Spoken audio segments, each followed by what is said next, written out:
नमस्कार मित्रों, मैं आपका दोस्त संजय कुमार आप सभी का संजय केम ट्यूटोरियल्स में स्वागत करता हूं। हम लोग चैप्टर देख रहे हैं, बायोमोलिकुल्स चैप्टर्स को हम लोग देख रहे हैं। उसमें से हम लोगों ने लेक्चर 6 लेक्चर तक कंप्लीट कर लिया। आज का लेक्चर जो होने वाला है वो 7 नंबर लेक्चर होने वाला है। और उसके साथ ही साथ आज का जो टॉपिक होने वाला है वो टॉपिक्स का नाम है पॉलीसैकेराइड्स। हम लोगों ने मोनोसैकेराइड्स, डाइसैकेराइड्स को देख चुके हैं। आज हम लोग देखने वाले हैं पॉलीसैकेराइड्स। पॉलीसैकेराइड्स के अंतर्गत कौन कौन सी सारी चीजें आती है? आपका स्टार्च को पढ़ना है, सेलुलोज को पढ़ना है, ग्लाइकोजेन को पढ़ना है। और उसके साथ ही साथ आज का जो लेक्चर है वो कार्बोहाइड्रेट का लास्ट लेक्चर है। बायोमोलिकुल्स का लास्ट लेक्चर नहीं है, कार्बोहाइड्रेट का क्या होने वाला है, लास्ट लेक्चर होने वाला है। इसके बाद बच जाएगा हम लोग को क्या कि एमिनो एसिड्स, प्रोटीन्स, विटामिन, ये सारी चीजें बच जाएगी जो कि हम लोग आगे चल के देखेंगे। तो देर ना करते हुए आज के लेक्चर को स्टार्ट करते हैं। इससे पहले आपको क्या करना होता है, शेयर करना होता है, सब्सक्राइब करना होता है, अपने कम से कम 2 दोस्तों के पास क्या करना होता है, शेयर करना होता है। तो चलिए शेयर कीजिए फटाफट और उसके बाद हम लोग टॉपिक्स को स्टार्ट करेंगे पॉलीसैकेराइड्स। तो सबसे पहले पॉलीसैकेराइड्स स्टार्ट करेंगे। इससे पहले हल्का सा एक चीज देखना है।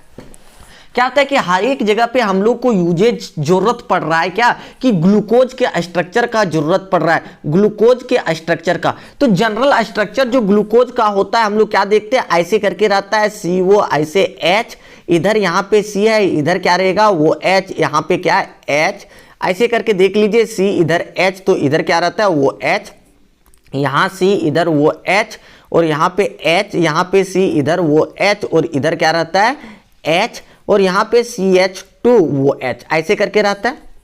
इसी को क्या कहते हैं, डी ग्लूकोज के नाम से हम लोग जानते हैं। ये आपका हो गया डी ग्लूकोज, क्योंकि जो सबसे नीचे से सेकेंड नंबर कार्बन पे वो H जो लटका है वो किधर, राइट साइड में लटका है, इसलिए इसका नाम क्या है, D+ ग्लूकोज के नाम से जानेंगे। लेकिन इसका जैसे हम लोग ये 5वां नंबर का ऑक्सीजन, जो ऑक्सीजन कैसे भाग ले लेता है, यहाँ पे आके ट्रांसफर करता है। ये क्या करता है कि आपका साइक्लिक फॉर्मेशन में कन्वर्ट करने लगता है। जब साइक्लिक फॉर्मेशन में कन्वर्ट करने लगेगा तो देखिए क्या बन जाएगा आपका, ये चीजें बन जाएगी। यहाँ पे क्या होगा कि वो H हो जाएगा, यहाँ पे क्या हो जाएगा H हो जाएगा, यहाँ पे क्या है देख लीजिए, यहाँ पे C, इधर वो H, इधर H, यहाँ पे C, इधर H, इधर कितना वो H, इधर C है, इधर वो H, और यहाँ पे H हो गया, यहाँ पे C, यहाँ पे इधर H, और ये वो क्या हो गया, भाग ले लिया ऐसे करके यहाँ पे साइक्लिक फॉर्मेशन में।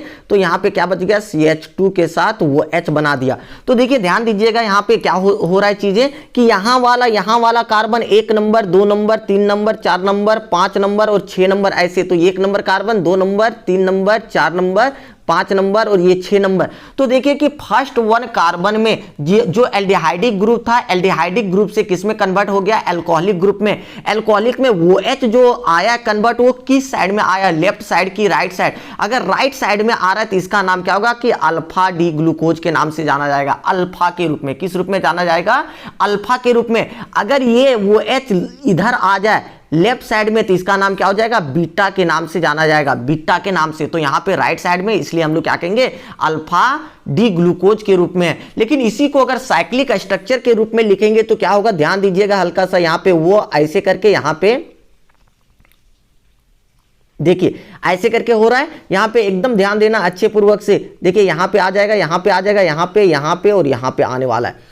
अब देखिए यहाँ पे जो सबसे फर्स्ट वन कार्बन कौन से स्टार्ट हो रहा है, यहाँ पे देख लीजिए 1 नंबर कार्बन है, 2 नंबर कार्बन है, 3 नंबर, 4 नंबर और 5 नंबर। यहाँ पे आ जाएगा CH2 के साथ वो H, ये कितने नंबर कार्बन रहेगा, 6 नंबर कार्बन। तो सबसे फर्स्ट नंबर कार्बन में आप देखिए ध्यानपूर्वक कि यहाँ पे क्या वो H कहाँ पे है, राइट साइड में। राइट साइड को अगर नीचे की ओर लिखते हैं, वो H नीचे की ओर लिखते हैं, राइट साइड वाले को हम लोग कहाँ लिखने हैं, नीचे की ओर हम लोग लिखने का प्रयास कर रहे हैं। तो देखिए यहाँ पे क्या हो जाएगा, H हो जाएगा। अब राइट साइड में यहाँ पर भी देखिए कहाँ पे है, राइट साइड में, राइट साइड वाले को कहाँ लिखते हैं, नीचे की ओर, वो H हो गया, तो ऊपर में H हो गया। अब देखिए यहाँ पे कहाँ है, तीसरा नंबर में वो H लेफ्ट साइड में मतलब कहाँ लिखना है, ऊपर में। राइट साइड वाले को, राइट को नीचे में लिखना है और लेफ्ट को कहाँ लिखना है, ऊपर में। तो यहाँ राइट साइड वाले देखते हैं वो H कहाँ था, राइट साइड था, राइट साइड को नीचे में लिख दिए। तीसरा नंबर में देखें कहाँ पे वो H है कि लेफ्ट साइड में, लेफ्ट साइड वाले को कहाँ लिखेंगे, ऊपर में, ऐसे वो H, यहाँ पे तो क्या हो जाएगा, H हो जाएगा। अब यहाँ पे 4 नंबर में देखते हो वो H कहाँ पे है, राइट साइड में, इसका मतलब कहाँ आएगा, नीचे में आएगा। यहाँ पे H कहाँ आएगा, ऊपर में।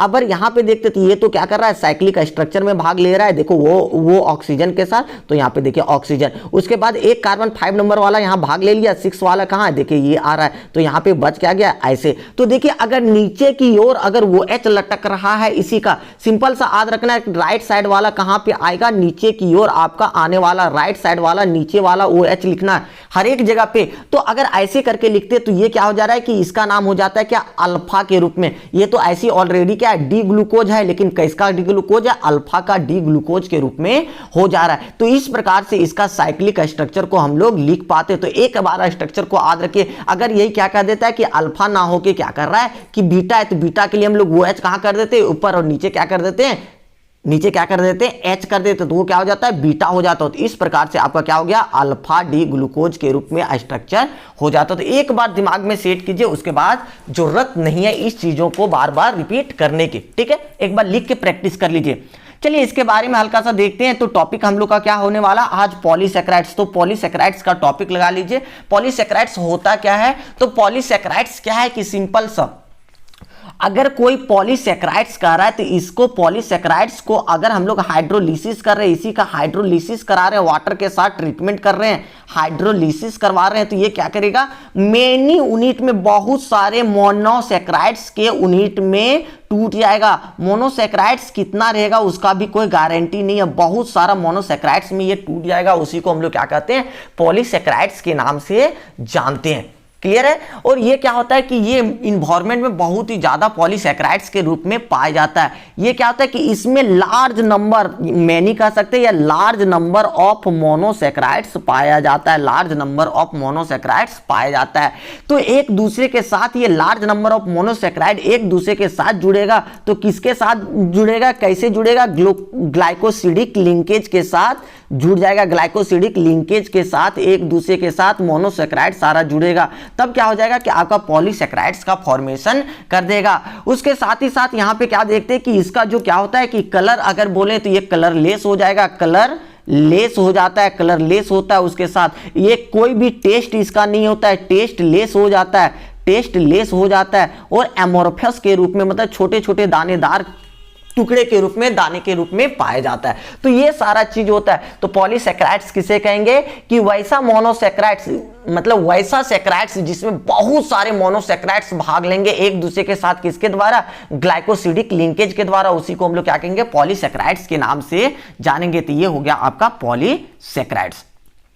पॉलीसैकेराइड्स जो होता है वो क्या होता है कि आप पॉलीसैकेराइड्स के बारे में लिखेंगे, लेकिन इससे पहले हल्का सा देख लेते हैं कि पॉलीसैकेराइड्स जो होता है वो बहुत प्रकार के होता है। तो सबसे पहले हम लोग देखेंगे क्या, पॉलीसैकेराइड्स मुख्य रूप से जो आपके एनसीईआरटी के अनुसार है वो 3 प्रकार के पढ़ना है। स्टार्च होता है, और बी नंबर पे क्या होता है कि सेलुलोज होता है, स्टार्च सेलुलोज हो जाएगा। और तीसरा नंबर जो होता है वो ग्लाइकोजेन के रूप में जाना जाता है। तीसरा नंबर सी नंबर जो है वो ग्लाइकोजेन के नाम से जाना जाता है। तो ये तीनों चीजों के बारे में आपको, तीनों पॉलीसैकेराइड्स के बारे में आपको पढ़ना है। तो एक एक करके हम लोग डिस्कस करेंगे कि स्टार्च क्या होता है, मोनोसैकेराइड्स क्या होता है, पॉलीसैकेराइड्स के अंतर्गत ये सारी चीजें कैसे कैसे किया जाता है। तो देखिए स्टार्च जो होगा ना, तो स्टार्च हम लोग क्या कहेंगे कि स्टार्च के रूप में जो होता है कि ये मेन क्या है, स्टोरेज है। कोई भी प्लांट्स में ये क्या करता है, स्टार्च के रूप में हम लोग क्या कहते हैं, मेन स्टोरेज के रूप में इसको उपयोग करते हैं स्टोर करने के लिए। उसके साथ ही साथ ये कहाँ कहाँ पे पाया जाता है, तो आप देखिए राइस, अगर चावल लेते हैं तो चावल में पाया जाता है स्टार्च।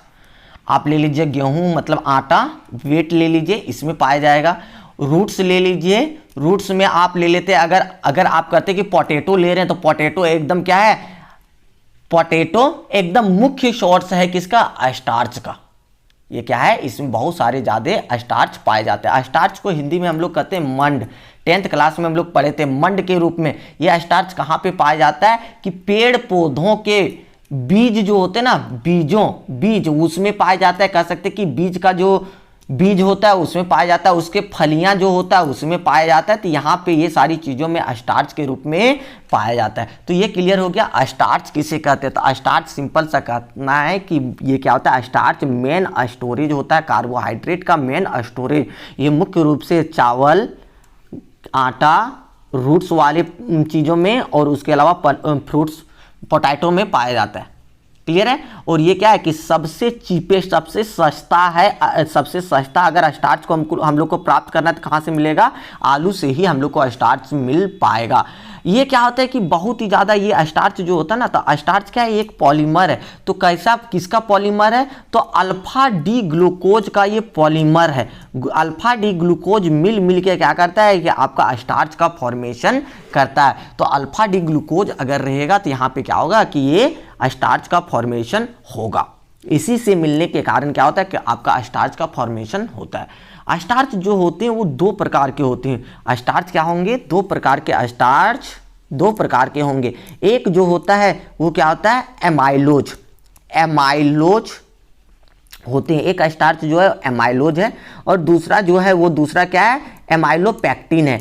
एमाइलोपेक्टिन एक होता है एमाइलोज, और एक क्या होता है? एमाइलोपेक्टिन। तो ये दोनों के बारे में डिटेल में पढ़ेंगे। तो ये होता है स्टार्च क्या होता है, ये हम लोगों ने सीख लिया। ये कितने प्रकार के होंगे? दो प्रकार के, एक एमाइलोज होंगे, एक क्या होंगे? एमाइलोपेक्टिन। क्लियर है। तो इसके बारे में हल्का सा डिटेल से जानते हैं और हल्का सा लिख लेते हैं थोड़ा सा। तो देखिए क्या लिखना है कि पॉलीसेकेराइड्स टॉपिक लगाना है कि these are the most commonly encountered carbohydrates, मतलब बहुत ही ज्यादा नेचर में पाए जाने वाले कार्बोहाइड्रेट्स के रूप में होता है।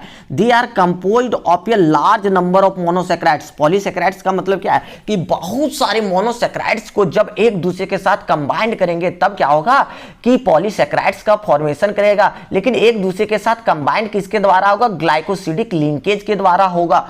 तब हम लोग का क्या होगा कि पॉलीसेकेराइड्स का फॉर्मेशन होगा। कि दीज आर कलरलेस, ये कैसे होते हैं? कलरलेस होते हैं, टेस्टलेस होते हैं। उसके अलावा एमोर्फस पाउडर, मतलब छोटी छोटी दानेदार के रूप में, एकदम हल्का हल्का छोटे छोटे दाने के रूप में आपका पाया जाता है। तो ये दानेदार रूप में होते हैं। उसके बाद टॉपिक लगाना है कि सम इंपॉर्टेंट पॉलीसेकेराइड्स, कुछ इंपॉर्टेंट पॉलीसेकेराइड्स का टॉपिक हम लोग लगाएंगे। तो क्या होता है कि सबसे फर्स्ट ये नंबर हम लोग का टॉपिक क्या है कि स्टार्च का फॉर्मूला क्या होता है? C6H10O5 का होल एन। तो स्टार्च क्या है? Starch is the main storage of polysaccharides. Polysaccharides का क्या होता है कि स्टोर करने का मुख्य सोर्स है। ये कहां पे? प्लांट्स में। प्लांट्स इस सब में क्या है कि मेन स्टोरेज स्टार्च के रूप में किया जाता है, पॉलीसेकेराइड्स के रूप में स्टार्च के। तो इट अकर्स इन राइस, ये कहां पे? राइस, वेट, सीरियल्स, दालों के रूप में, दानेदार के रूप में, और सम वेजिटेबल्स में भी पाया जाता है। और पोटैटो जो है वो सबसे सस्ता सोर्स ऑफ स्टार्च का है। और इसमें क्या होता है कि ये किससे बनता है? तो ये स्टार्च क्या होता है कि पॉलीमर है किसका? अल्फा डी ग्लूकोज का। और इसमें क्या होता है कि दो कंपोनेंट्स पाए जाते हैं। वो कंपोनेंट्स कौन कौन से हैं? तो एक होता है एमाइलोज और दूसरा क्या होता है? एमाइलोपेक्टिन होता है। तो इस प्रकार से स्टार्च के बारे में अगर पूछे तो हम लोग ये चीजें बता सकते हैं। क्लियर है। अब देखते हैं कि एमाइलोज होता क्या है, कि इसके बारे में, एमाइलोज के बारे में समझते हैं। टॉपिक लगाना है पहला नंबर, स्टार्च का पहला नंबर एमाइलोज। तो एमाइलोज क्या होता है? तो एमाइलोज जो है ना, स्टार्च का कितना परसेंट होता है? 15 से 20% अगर रहता है स्टार्च में, कितना परसेंटेज ये रहेगा? 15 से 20% कौन रहेगा? एमाइलोज रहेगा। इसके साथ ही साथ ये क्या होता है? वाटर सॉल्युबल हो जाता है। ये वाटर सॉल्युबल होता है। कैसा होगा? ये वाटर सॉल्युबल होगा एमाइलोज। और ये इसका जो चेन होगा वो कैसा होगा? अनब्रांच्ड लॉन्ग चेन, मतलब लीनियर चेन के रूप में कह सकते हैं। और अनब्रांच्ड मतलब कोई भी इसमें ब्रांच नहीं रहेगा, ऐसा ये चेन इसका होता है। अनब्रांच या लीनियर चेन के रूप में कहा जाता है। और ये किसके द्वारा जुड़ते हैं? तो अल्फा डी ग्लूकोज एक दूसरे के साथ क्या होता है? लिंकअप होता है। किसके द्वारा? ग्लाइकोसिडिक लिंकेज के द्वारा जुड़ा होता है। फर्स्ट वन पॉइंट को समझना है। क्या होता है कि ये कितना भाग है? अगर स्टार्च के बारे में पूछे तो ये 15 से 20% एमाइलोज भाग लेता है।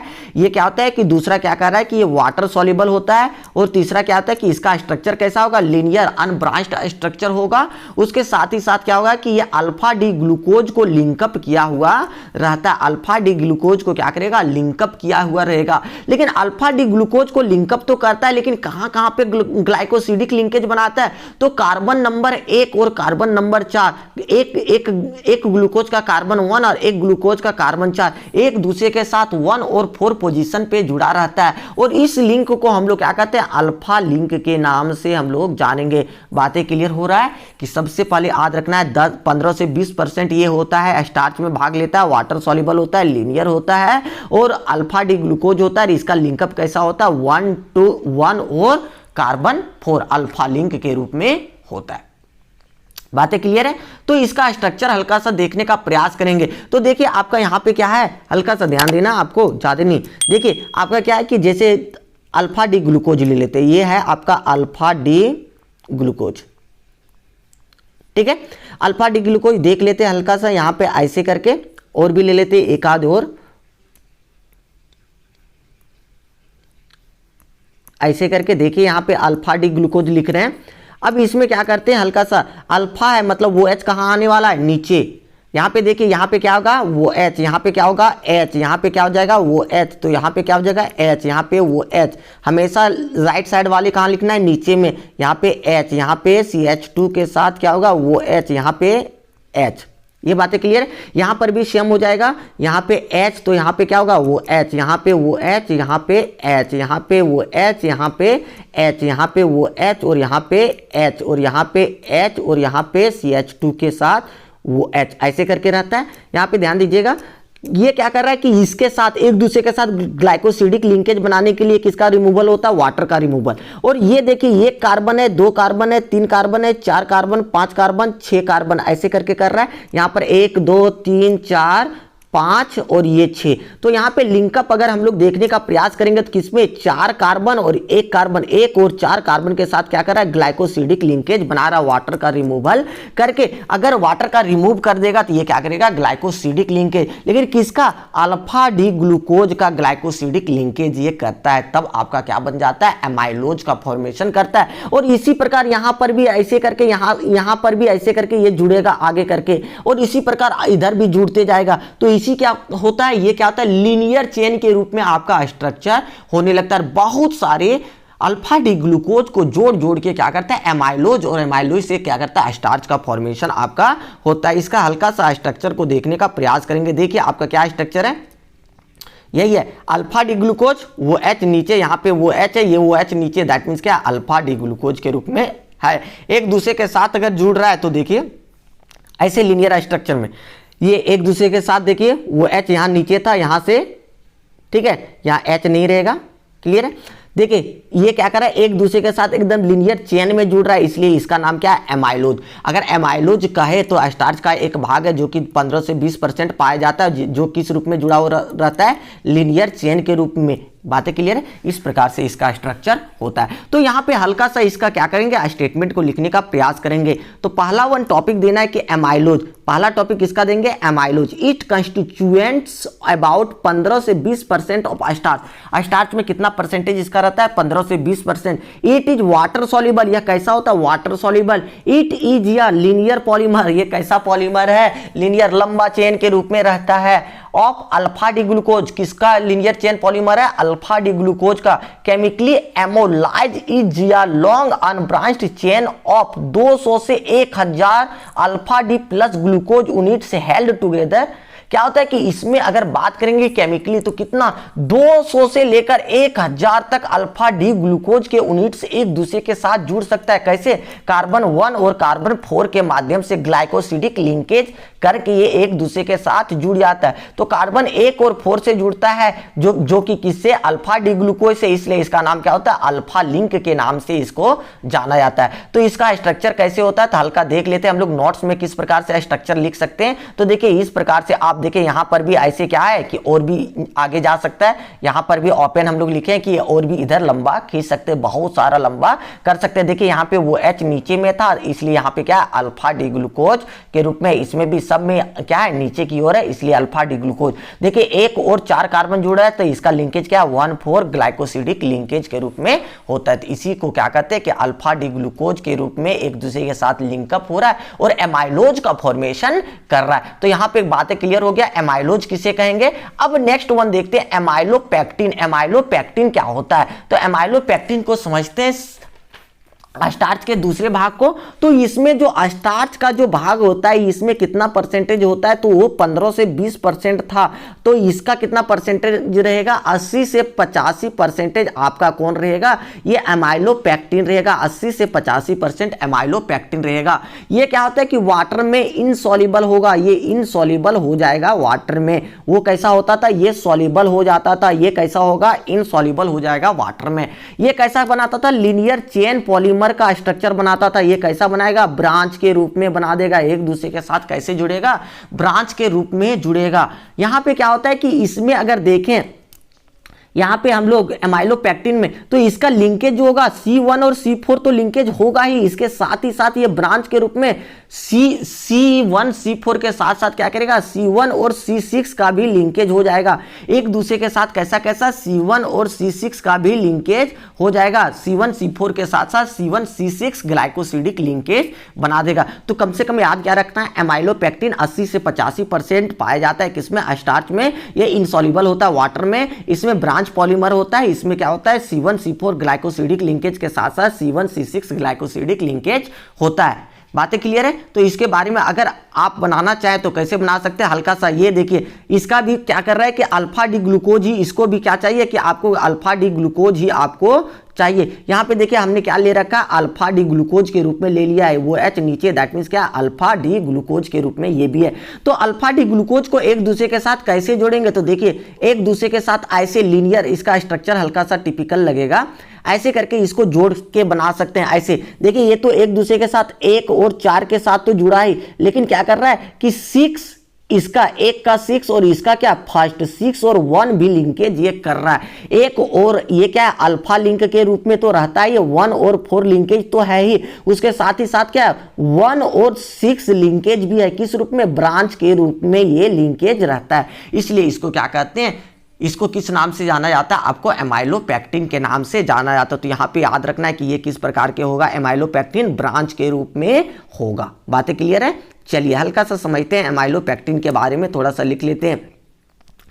क्या है कि इट कंस्टिट्यूट्स अबाउट 80 से 85% ऑफ स्टार्च। इसमें कितना स्टार्च रहेगा, 80 से 85%। It is a water soluble, इसके साथ ही साथ क्या होगा, वाटर सॉल्युबल ये होगा। ये क्या होता है, ब्रांच्ड चेन पॉलीमर होता है ऑफ किसका, अल्फा डी ग्लूकोज का। इसमें क्या कहता है, C1 C4 ग्लाइकोसिडिक लिंकेज तो बनाएगा ही, उसके साथ साथ ये क्या करेगा, C1 C6 भी ग्लाइकोसिडिक लिंकेज बनाने का प्रयास करेगा। देखिए यहाँ पे हमने भी एक स्ट्रक्चर बना के रखा है गंदा सा, ऐसे करके आप ग्लाइकोसिडिक लिंकेज को बना सकते हैं। देखिए 1 और 4 का तो बनाए, लेकिन यहाँ पे क्या है 1 और 6 का, जो कि किस रूप में, ब्रांच के रूप में। इस लिंक को हम लोग क्या है, अल्फा लिंक ही है, 1 और 6। बातें क्लियर है। तो यहाँ पे इस प्रकार से हम लोग नोट्स को बना सकते हैं। बातें क्लियर है। चलिए हल्का सा अब यहाँ पे ध्यान दे देना है आपको। क्या है कि दोनों में डिफरेंस कभी कभी पूछता है कि एमाइलोज और एमाइलोपेक्टिन में क्या अंतर है, एमाइलोपेक्टिन में क्या अंतर है, दोनों में डिफरेंस को जानेंगे। एमाइलोज और एमाइलोपेक्टिन में दोनों में डिफरेंस जानेंगे। इसका पहला क्या है कि ये जो होता है कैसा होता है, एमाइलोज कैसा होता है कि ये जो स्टार्च में कितना परसेंट पाया जाता है, 15 से 20% ये पाया जाएगा स्टार्च में। ये कितना 80 से 85% ये पाया जाएगा किसमें, स्टार्च में। पहली बातें क्लियर है। दूसरा क्या होता है कि ये वाटर में सॉल्युबल होता है, किसमें, वाटर में ये सॉल्युबल होगा। ये क्या होगा, इनसॉल्युबल होता है, वाटर में ये क्या होगा, इनसॉल्युबल होता है। इसका जो स्ट्रक्चर होता है वो कैसा स्ट्रक्चर होता है, लीनियर स्ट्रक्चर होता है, लंबे चेन के रूप में स्ट्रक्चर इसका होता है। ये क्या होता है, ब्रांच के रूप में इसका स्ट्रक्चर होता है, ब्रांच के रूप में भी इसका स्ट्रक्चर होता है। 4 नंबर इसका क्या जानने का प्रयास करेंगे। देखिए 4 नंबर में इसका लिंकेज जो ग्लाइकोसिडिक लिंकेज होता है C1 C4 ही सिर्फ होता है, बट इसमें ग्लाइकोसिडिक लिंकेज C1 C4 के साथ साथ क्या होता है, C1 और C6 लिंकेज भी इसमें होता है, दोनों लिंकेज इसमें पाया जाता है। तो ये 4 बातों को अगर आप डिफरेंस को याद रखते हो तो आप क्या कर सकते हैं, इजी से सारे स्ट्रक्चर को ड्रॉ कर सकते हैं कि कैसे होगा। अगर ये क्वेश्चन पूछेगा तो हम लोग इजी से बता सकते हैं। तो बातें क्लियर हो गया। तो इस प्रकार से, और ग्लूकोज का एक स्ट्रक्चर याद रख लो, अल्फा कैसे होता है, बीटा कैसे हो सकता है, जो कि अभी फिर से बताएं, आज कुल मिला के 3-4 बार बता चुके हैं। तो ये चीजें याद रह जाएगी। तो इसको बार बार लिख के प्रैक्टिस कीजिए, उसके बाद याद हो जाएगा। ठीक है।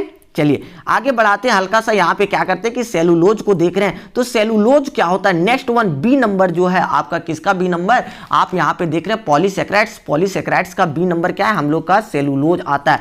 तो सेलुलोज होता क्या है, सेलुलोज को हम लोग क्या कहते हैं, कोशिका भित्ति के नाम से भी जानते हैं। कोशिका भित्ति, बायोलॉजी में हम लोग पढ़ते थे सेलुलोज मतलब कोशिका को जो क्या करता है, रक्षा करता है, उसी को हम लोग कहते हैं ना कोशिका भित्ति। कोशिका के जैसे मान लिया जाए कि ये कोशिका है, इसके बाहर में जो लेयर पाया जाता है उसी को हम लोग क्या कहते हैं, ये चारों तरफ जो पाया जाता है उसी को हम लोग क्या कहते हैं, कोशिका भित्ति के नाम से जानते हैं। ये कहाँ कहाँ पे पाया जाता है, जैसे आप कह सकते हैं कि प्लांट्स में भी पाया जाता है। ये प्लांट्स के बाहरी लेयर जो होता है, जो सेल से बाहर होता है लेयर, उसी को हम लोग क्या कहते हैं, इसके सेलुलोज के नाम से जानते हैं। या तो हम लोग बैक्टीरिया के बाहरी लेयर जो होता है उसको भी हम लोग क्या कहते हैं, BACTERIA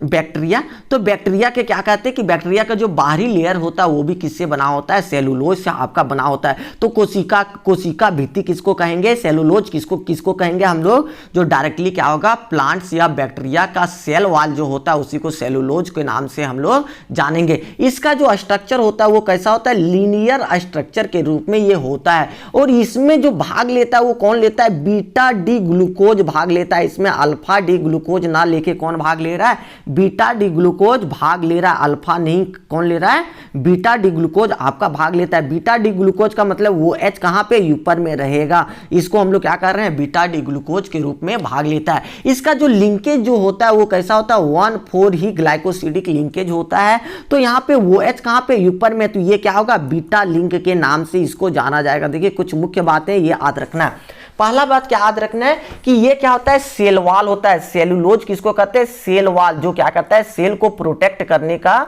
काम करता है, उसी को हम लोग क्या कहते हैं, सेल वाल के नाम से जानते हैं। ये कहां पे पाया जाता है, बैक्टीरिया या प्लांट्स, इस सब में सारी चीजों में पाया जाता है मैक्सिमम।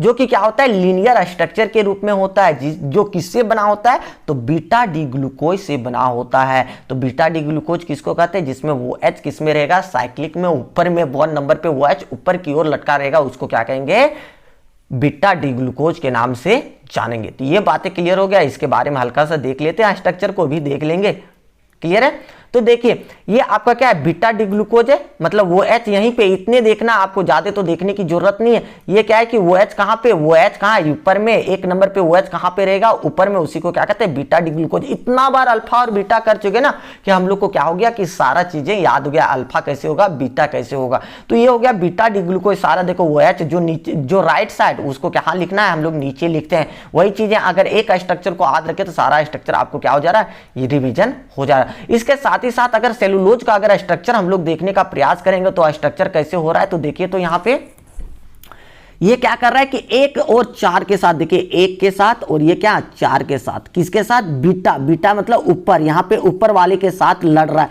जैसे यहाँ पे देख लीजिए एक छोटा सा अगर हम लोग बनाना चाहेंगे, यहाँ पे देखिएगा, ध्यान दीजिएगा हल्का सा, कि अगर हम लोग बनाना चाह रहे हैं ऐसे करके, ये है, ये है, यहाँ पे फिर से ऐसे ले लेते, देखिए ऐसे करके है, यहाँ पे वो H, यहाँ पे वो H, वो H यहाँ पर ऊपर में है और यहाँ पे वो H कहाँ पे होता है, नीचे में, एक दूसरे के साथ ऐसे करके जुड़ा है, ऐसे करके यहाँ से और यहाँ के साथ। ठीक है, तो हम लोग टेढ़ा करके हल्का लिख के रखे हैं, देखो यहाँ पर भी टेढ़ा, ऐसे करके एक दूसरे के साथ बीटा लिंक है, ऊपर और नीचे बीटा लिंक है, इसको क्या कहते हैं, beta D glucose. Beta D glucose से मिलकर बना, इसलिए क्या कहते हैं, बीटा लिंक का बीटा डी ग्लूकोज। इसका ग्लूकोसाइडिक लिंकेज कितना होता है, 1 और 4। कभी कभी पूछता है कि आप जो सेलुलोज ले रहे हैं, सेलुलोज में एक दूसरे के साथ ग्लाइकोसिडिक लिंकेज कैसा होता है, तो 1,4 ग्लाइकोसिडिक लिंकेज होता है। बात क्लियर हो गया। इसके बारे में थोड़ा सा लिख लेंगे, ये सारी चीजें होती है। देखिए टॉपिक लगाना है B number, cellulose. The cell wall of bacteria and plants are made up of cellulose. किसका, जितना भी बैक्टीरिया है या जितने भी पेड़ पौधे हैं उसका क्या होता है, जितने भी सारे प्लांट्स वो किससे बने होते हैं, सेल वॉल जो बना होता है वो किसके द्वारा बना होता है, सेलुलोज से बना होता है। Which is linear polymer of beta D glucose. कैसा होता है वो पॉलीमर, लीनियर पॉलीमर होता है, किसका, बीटा डी ग्लूकोज का।